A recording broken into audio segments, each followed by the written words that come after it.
आज का हमारा टॉपिक रहेगा फ्यूचर टेंस यानी कि भविष्य काल। तो टॉपिक शुरू करने से पहले अगर आपने मेरे चैनल कशिश की क्लास को सब्सक्राइब नहीं किया है तो सब्सक्राइब करो मेरे यूट्यूब चैनल को। तो चलो शुरू करते हैं हमारा आज का टॉपिक फ्यूचर टेंस यानी कि भविष्य काल।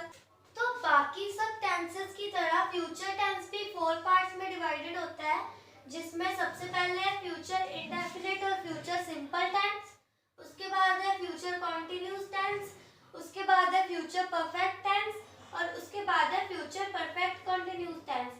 फ्यूचर टेंस का मतलब होता है कि जो कार्य हुआ नहीं है और होने वाला है, इसे अनिश्चित काल भी बोलते हैं, क्योंकि क्या होने वाला है वह किसी को नहीं पता, यह बस संभावना व्यक्त की जाती है कि आने वाले समय में यह होगा, तो इसे अनिश्चित काल या संभावित काल भी बोलते हैं। चलो देखते हैं सबसे पहले फ्यूचर इंडेफिनिट या फ्यूचर सिंपल टेंस। हाँ, तो फ्यूचर सिंपल और फ्यूचर इंडेफिनिट टेंस में है सबसे पहले ये 4 फॉर्मूलाज है, जिनमें सबसे पहले पॉजिटिव फॉर्मूला यानी कि बिना नॉट वाला फॉर्मूला है।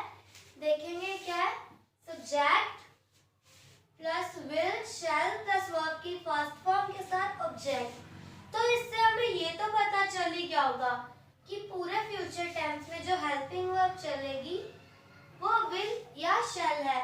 तो विल शैल का एक रूल होता है कि आई और वी के साथ तो शैल यूज होता है, पर बाकी सारे सब्जेक्ट्स के साथ विल यूज होता है। तो आई और वी के साथ शैल यूज होता है और बाकी सारे सब्जेक्ट्स के साथ विल यूज होता है।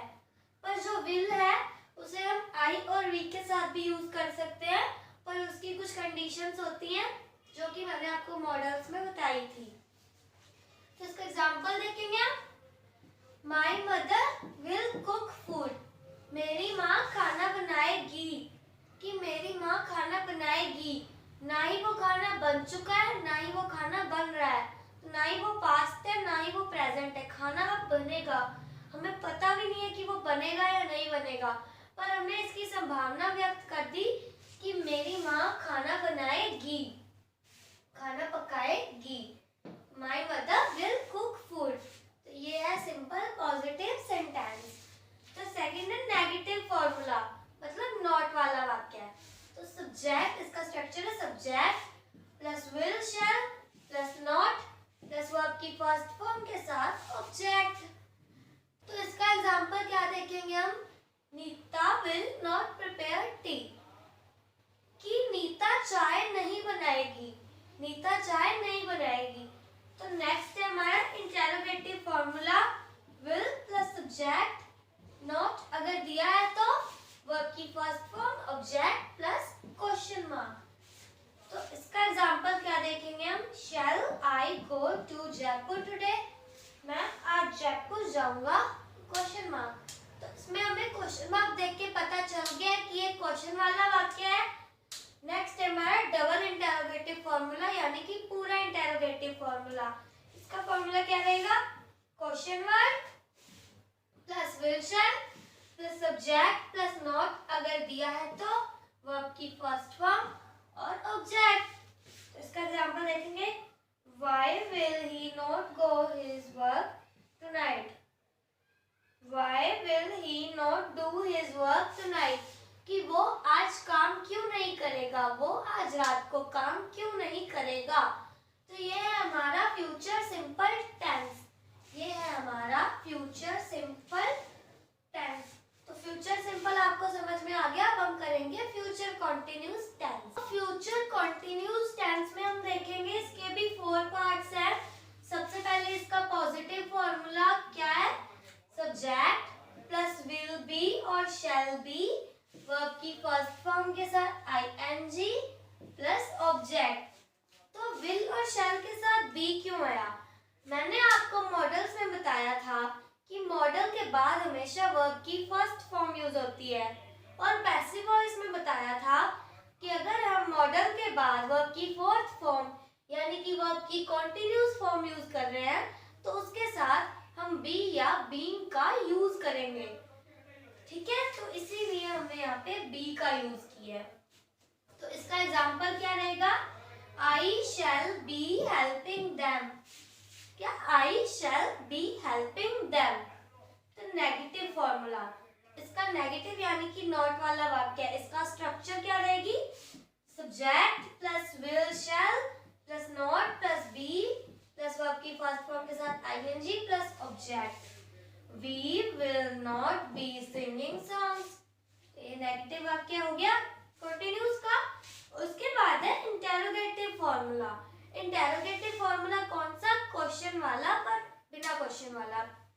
इसका मतलब ये है कि ये क्वेश्चन हेल्पिंग वर्ब से स्टार्ट होंगे पर ये सही मायने में क्वेश्चन नहीं होते हैं. तो इसमें क्या देखेंगे? Will shall plus subject plus not अगर दिया है तो प्लस बी प्लस वर्ब की फर्स्ट फॉर्म के साथ आईएनजी प्लस ऑब्जेक्ट और क्वेश्चन मार्क तो कंपलसरी है ही. तो इसका एग्जांपल क्या रहेगा? Will Neha B dancing question mark. ये हो गया हमारा इंटेरोगेटिव फॉर्मूला. इसके बाद है हमारा डबल इंटेरोगेटिव फॉर्मूला यानी कि पूरा question. Question word plus will shall plus subject plus not plus be verb plus verb की फर्स्ट फॉर्म के साथ आईएनजी प्लस ऑब्जेक्ट और क्वेश्चन मार्क. तो इसका एग्जांपल क्या रहेगा? तो जो why है वो क्वेश्चन वर्ड है. Why shall we not be making noise? कि why shall we not be making a noise? तो कंटिन्यूस में सबसे पहला रूल आपको याद रखना है वो है be का यूज और उसके बाद जो रूल है वो है इसका स्ट्रक्चर. देखो अगर आपको पॉजिटिव फॉर्मूला का स्ट्रक्चर पता है तो आप ये चारों इजीली कर लोगे. तो हमारा फ्यूचर कंटिन्यूअस टेंस ये था. इसके बाद हम देखेंगे फ्यूचर परफेक्ट टेंस.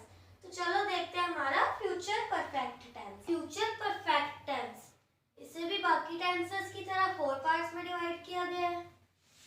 इसका पॉजिटिव फॉर्मूला क्या होगा? Subject plus will shall have. Perfect has have had have यही चलता है. प्रेजेंट में हैज हैव चलाया था, पास्ट में हैड चलाया था, फ्यूचर में ओनली हैव चलाएंगे. वर्ब की थर्ड फॉर्म ऑब्जेक्ट. ओके तो देखिए इसके example. I shall have finished this story by Monday. Monday तक मैं कहानी खत्म कर लूंगा. कि ये बाय बिफोर और ये वाले जो वर्ड्स होते हैं ना ये परफेक्ट में आते हैं कि तब तक, कि जब तक ये होगा तब तक क्या होगा. तो ये जो आते हैं ये फ्यूचर परफेक्ट में आया है. ओके इसका नेगेटिव फॉर्मूला क्या देखेंगे हम? Subject plus will shall have not verb की third form object. Example she will not have reached the house before her father comes. जब तक उसके पापा आएंगे तब तक वो घर पर नहीं पहुंचेगी. कि उसके पापा के आने से पहले वो घर पर नहीं पहुंचेगी. ठीक है तो ये था नेगेटिव. उसके बाद है interrogative. will shall subject not have verb की third form object. will shall plus subject plus not plus have plus verb की third form plus object. Example क्या रहेगा इसका? Will Suresh not have completed this story by evening? कि क्या शाम तक सुरेश ये कहानी खत्म नहीं कर पाएगा. तो नेक्स्ट है डबल इंटेरोगेटिव फॉर्मूला. क्या देखेंगे? Question word will shall subject not have plus verb की थर्ड फॉर्म plus ऑब्जेक्ट. इसका एग्जांपल क्या रहेगा? Why will Leela have cooked rice before you go? तुम्हारे जाने से पहले लीला ने चावल क्यों पकाए? जब तक तुम गए तब तक लीला ने चावल क्यों पकाए? तो ये जो सेंटेंस है ये है फ्यूचर परफेक्ट टेंस. ओके तो ये रहेगा हमारा फ्यूचर परफेक्ट. आपको आ गया समझ? हम देखेंगे फ्यूचर परफेक्ट कंटिन्यूस यानी कि फ्यूचर पीसी टेंस. तो ये है last future perfect continuous tense. इसका पॉजिटिव फॉर्मूला क्या रहेगा?